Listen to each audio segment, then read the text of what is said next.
understanding as Americans of the history of the Middle East, and how much poverty and how many different countries have gone in there and invaded. And like the country of Iraq was just created by the British, and they kind of drew the brownies and created this country, and you got these three different sets that don't get along.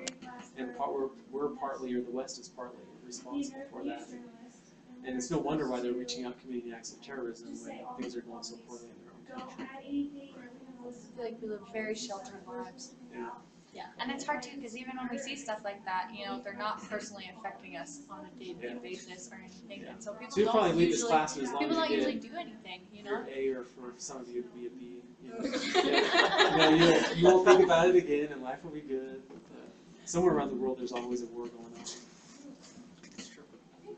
I think that's one of the things that like shocked me the most was that like we live in such like our own little worlds, and to see that you see how much war is going on and how much like scary things are going on, and it's kind of scary. It's like, oh, we actually live in a really messed up world. Yeah. Because for us, it's like your biggest problem is, are you going to get an A or a B in Yeah, class? yeah, and that's like, Not like, Dramatic. am I going to survive until tomorrow? yeah. And that guy crawling, you know, and that guy crawling on all fours was a skeleton. Yeah. Well, I like that a lot just because it was like we get so wrapped up in like our world of like, oh great, now we can't go to the movies because I don't have enough money or something. I don't know, like something so dumb where he's like, I don't lose hope even though he's like basically bones. Yeah. So Yeah. Yeah, it's amazing. I went to visit a member of my ward on Monday that he's got brain cancer and it's inoperable. And so he's been on some really, really heavy chemo lately, and it's taken away his ability to walk. So he's in a wheelchair and he's all kind of bloated.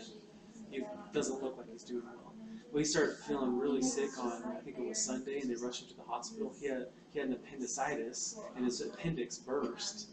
And for us, as long as it's caught, you know, it's a surgery and they take it out and you're home the next day or a couple of days. But for him, it's a life-threatening situation, and they gave him the option. They said, we cannot do surgery and not remove your appendix, and you'll die. And you can have this over with, or we can do surgery and you might live and, you know, continue to fight your battle against cancer. And so he said that he didn't want to leave his wife, and he chose to have the surgery done. So he had the surgery done on Sunday, I think, and then he's going to be in the hospital probably at least a week. And then he's got to go back to taking chemo as soon as he gets back home. And he's your guys' age.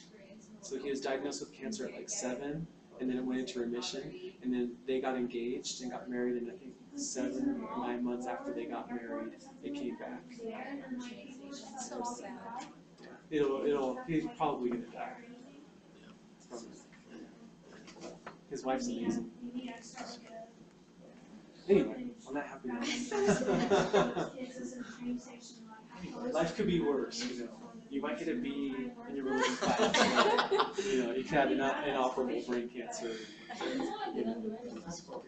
It's always something worse. I just love giving you a hard time. Who am I? Who am I to complain when there's people out there with real life problems? This is true. Oh, I'm not the vision. I'm not. I know the vision. Very true. People out there with real problems. Those are the ones that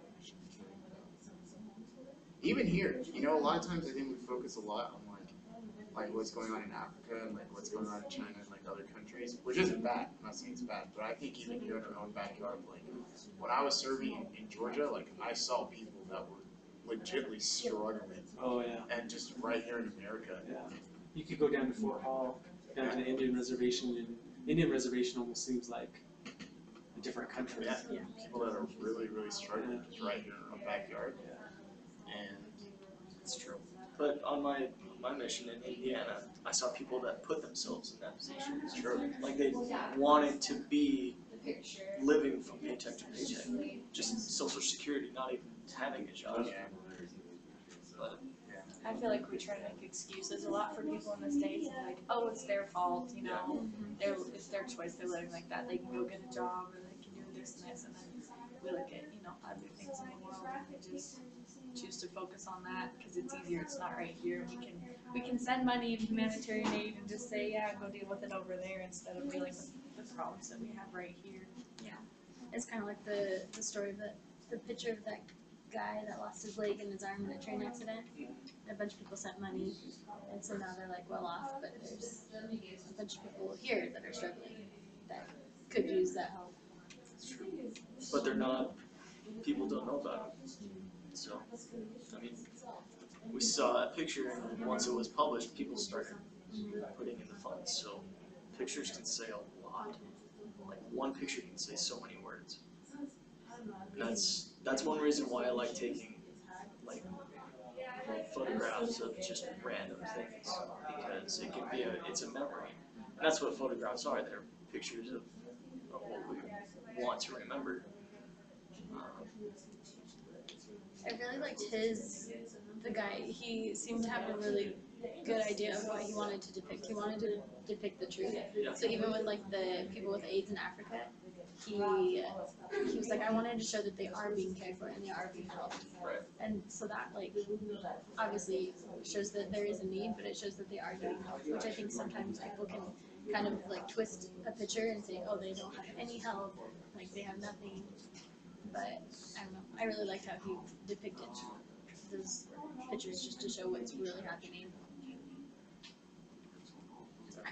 I definitely think that it's admiring for like journalists to like put themselves in those situations to share with the world, because I can't imagine, like, even though sometimes media like distort, I don't know, it just kind of is biased or whatever, but a lot of journalists go out there and like give us the truth so we can have more of a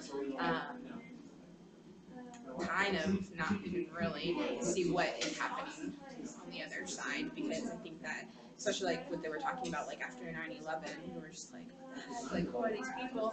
But in reality, I don't remember exactly how he said it. He's like, but they're like they've been crying for help for a long time, and so he's like capturing that, and we can see what's Somebody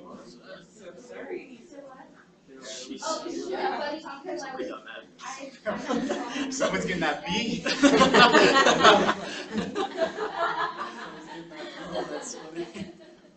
But yeah, so obviously we're able to see through this TED Talk that we can bring to life many things, YouTube, as we go and take pictures. So take pictures of everything, share with the world. And this video is done. Awesome.